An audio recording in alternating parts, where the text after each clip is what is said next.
주님께서는 이제 금요일 날 우리가 잘 아는 대로 십자가에 못 박히십니다. 지금 우리 시간으로 얘기하면 딱 요 시간입니다. 6시에 빌라도가 선고를 합니다.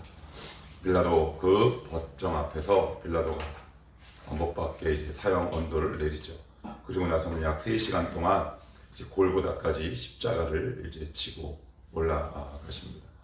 우리가 이제 입에 붙은 대로 골고다 언덕이죠. 계속 층층 올라가는 단계인데 그 3시간 동안 신문을 당하시고 계속 채찍질에 맞으셨기 때문에 주님이 더 이상 버틸 수가 없는 상황이죠.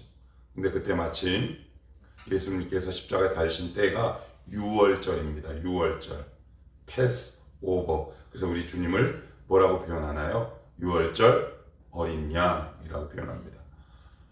저쪽 리비아, 지금의 리비아입니다. 트리폴리라고 추측을 합니다. 거기에 살고 있는 시몬이 이제 마침 예루살렘에 방문을 하게 됐는데 그 옆에 있던 시몬을 로마 군인이 본인의 의사를 묻지 않고 끌어내리죠. 그리고 나서는 주님이 지고 있던 십자가를 그 양 어깨에 탁 매게 하는데 오늘 21절에 보시면 좀 의아한 말씀이 있습니다. 마침 알렉산더와 루포의 아버지, 마치 마가가 이 시몬을 알고 있는 것처럼 이야기를 해요. 그러니까 우리가 성경을 볼 때 자꾸 이런 오해를 해요. 그것을 기계적 영감설이라고 하는데 주님이 이렇게 막 했을 때 뭔가 계시가 확, 그건 굉장히 위험한 겁니다. 그러니까 이게 무슨 얘기냐? 마가는 이 마가복음을 로마에서 썼어요. 그러니까 그때 이미 로마서 16장에 보면 루포라는 이름이 나온다고 제가 지난번에만 말씀을 드렸습니다. 그러니 이미 이 사람들을 알고 있었죠. 그래서 그 시몬의 두 아들의 이름을 상세하게 적을 수 있었어요. 그래서 제가 이렇게 말씀을 드렸어요. 본인이 원치 않았고 마치 우연처럼 주님의 십자가를 졌지만 그 십자가 때문에 그 가정은, 그 자녀들은 초대교회의 지도자가 되어 있었다.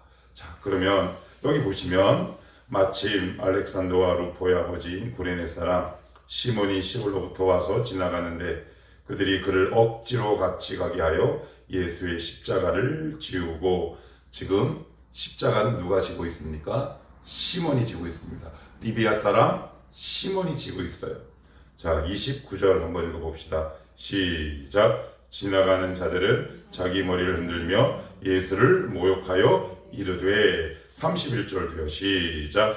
그와 같이 대제사장들도 서기관들과 함께 희롱하며 서로 말하되, 32절 시작. 이스라엘 왕 그리스도가 지금 십자가에서 내려와 우리가 보고 믿게 할지어다 하며 함께 십자가에 못 박힌 자들도 예수를 욕하더라. 그래요. 원래 욕을 하고 희롱하거나 아니면 기분 나쁜 것을 표현하는 것은 시몬이어야 맞죠. 그러나 오직 시몬만큼만 예수님을 조롱하거나 욕하지 않습니다. 왜 그랬다고 제가 전에 말씀을 드렸나요? 시몬만 십자가를 졌기 때문에 그렇습니다. 십자가를 진 사람이 욕하지 않습니다. 여러분, 교회 공동체도 마찬가지입니다. 주님이 주신 십자가를 깊이 양 어깨에 딱 낸 사람. 좀 더 구체적으로 얘기해 볼까요? 조금 더 노골적으로 한번 얘기해 봅시다.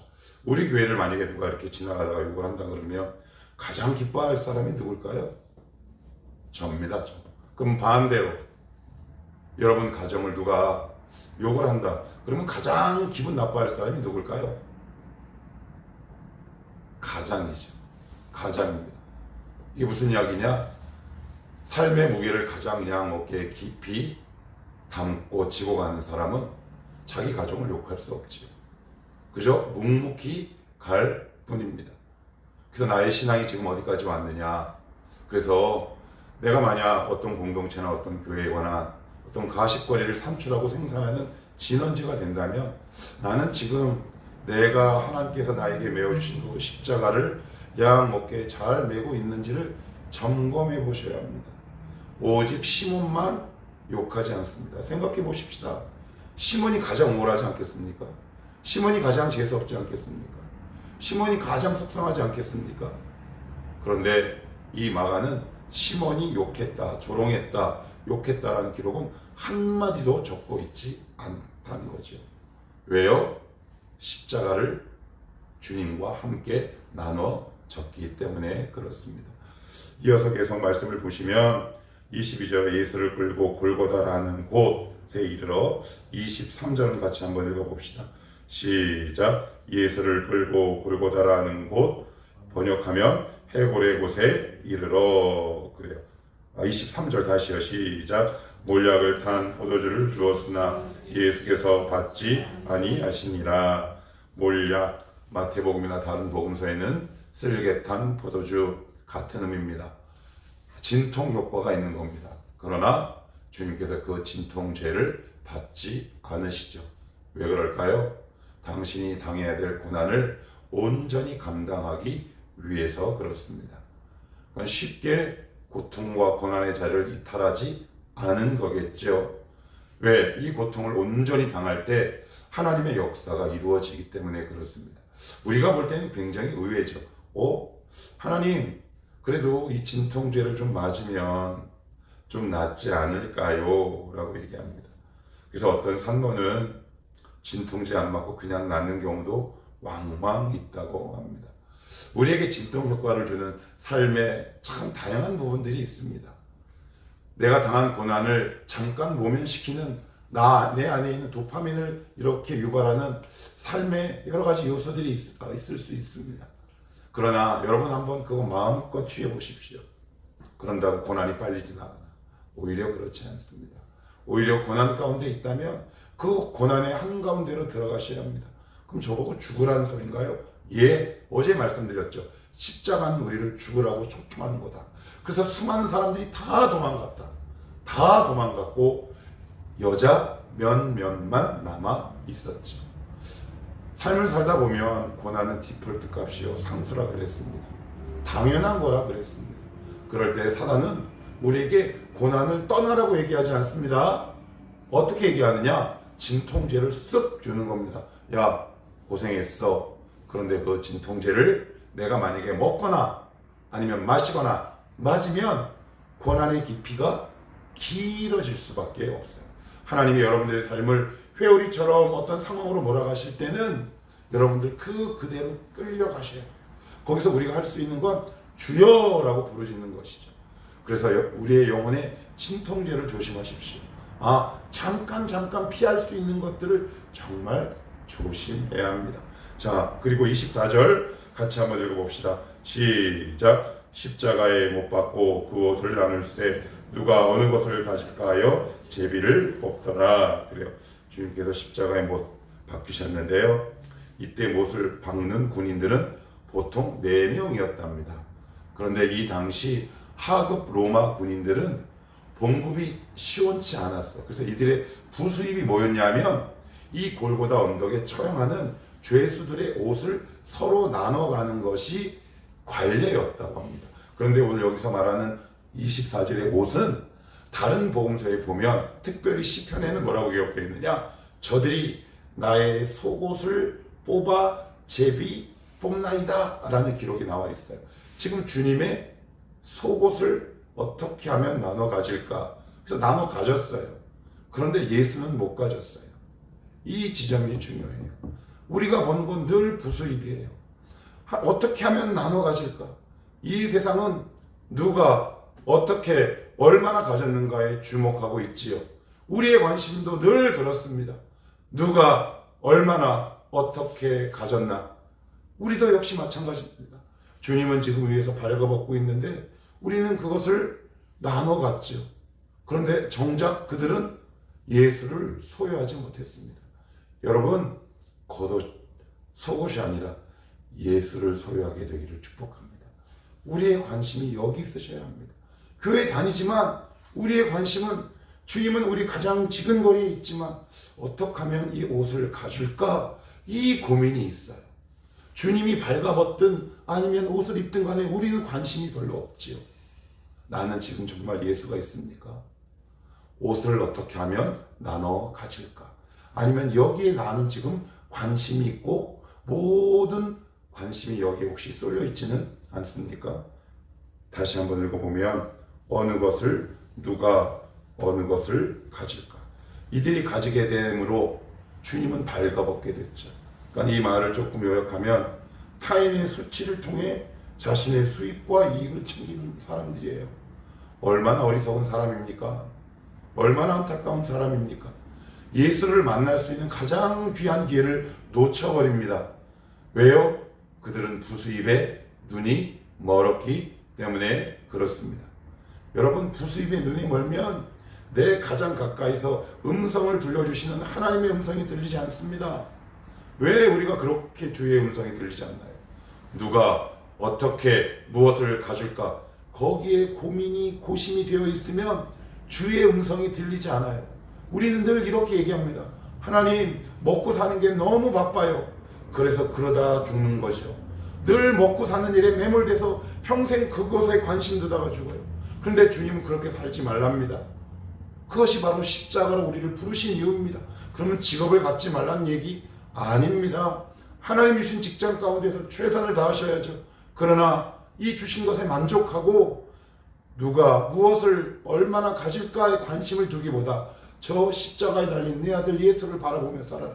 그렇다면 나머지 인생을 하나님이 아름답게 갖고 가지 않겠느냐라고 우리는 귀가 따갑도록 들었는데 우리의 관심은 여전히 누가 어느 것을 가질까?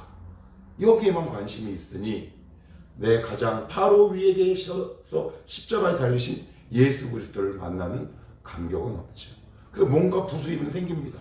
손에 들어오는 건 있지만 그들이 놓치고 있는 것이 있다. 그것은 바로 예수를 놓치고 은혜를 놓친다.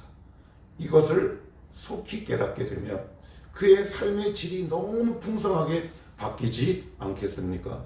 한번 여러분의 삶을 되돌이표를 사용해서 한번 돌아보십시오. 나는 어떻게 살아왔나? 누가 얼마나 가졌는가? 그것이 나의 영혼을 파괴하는 경우가 얼마나 많이 있었습니까? 제가 누누이 말씀드리지만 목회자도 누가 얼마나 성도를 가졌는가?